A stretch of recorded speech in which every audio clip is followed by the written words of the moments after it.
আসসালামু আলাইকুম ভিউয়ার্স। আশা করি সবাই ভালো আছেন।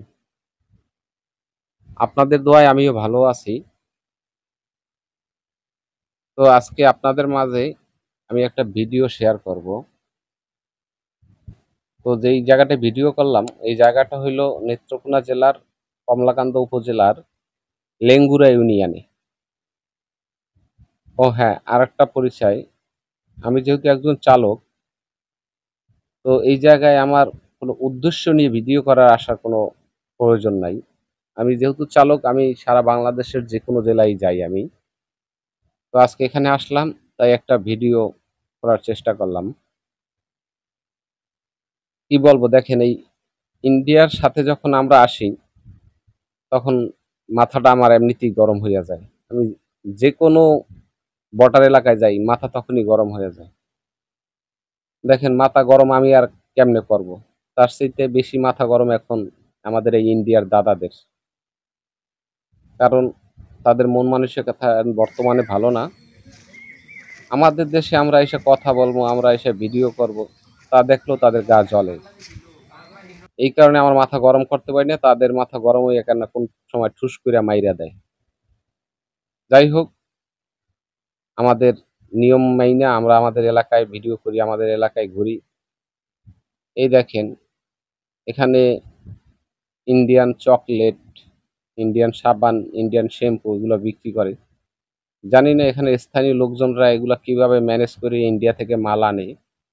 এটা তাদের দ্বারাই সম্ভব। আমরা দূর থেকে এসে আমরা এটা কখনোই পারবো না। এটা তাদের আলাদা একটা সিন্ডিকেট। এগুলো তাদের দ্বারাই সম্ভব, এগুলো আমাদের দ্বারা কখনোই সম্ভব না। তো চকলেট, চিপস আমরা যাদেরকে নিয়ে আসছি তারাও সাধ্য মতো কিনছে। তবে এই জায়গাটা আর একটা জায়গার নামে পরিচিত।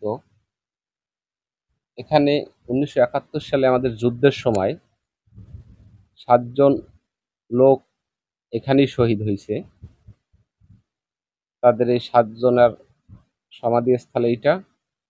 তবে এই জায়গাটার নাম 7 শহীদের মাজার নামেও পরিচিত। এখানের স্থানীয় কিছু লোক বলল, যেখানে তাদের নামও আছে, 7 জনের নাম দেওয়া আছে। ভাই, আগেই বলছিলাম যে ইন্ডিয়ার বর্ডারের সাথে আসলে আমার মাথাটা গরম হইয়া যায়। অবশ্য এখানে এটার ইন্ডিয়ার আবার দোষ না, এই প্যাচগুলা লাগাই রেখে গেছে আমাদের আবার আর এক দাদারা, মানে ব্রিটিশ দাদারা। আমি একটা জিনিস বুঝি না,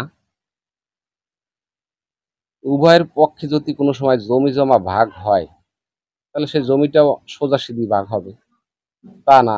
এই দেখেন, যত আপনি বাংলাদেশের যত বর্ডার সাইডে যাইবেন, যে পাহাড়গুলা, সেই পাহাড়গুলো সব ইন্ডিয়ার ভিতরে।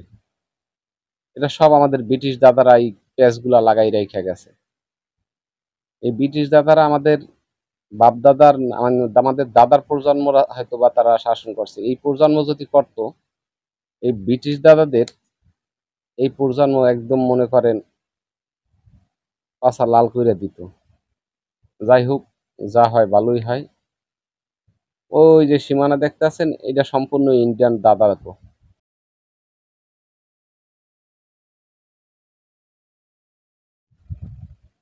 কোনো সময় আমাদের দেখতে পায় না, দেখলেই যেন এদের মাথা মনে হয় যে গরম হয়ে যায়। যাই হোক, ভিডিওটা সামনের দিকে না আগাই, তবে এরকম ভিডিও আমি আরো করব যদি আপনাদের কোনো রেসপন্স পাই। সবাই আমার জন্য দোয়া করবেন। আসসালামু আলাইকুম।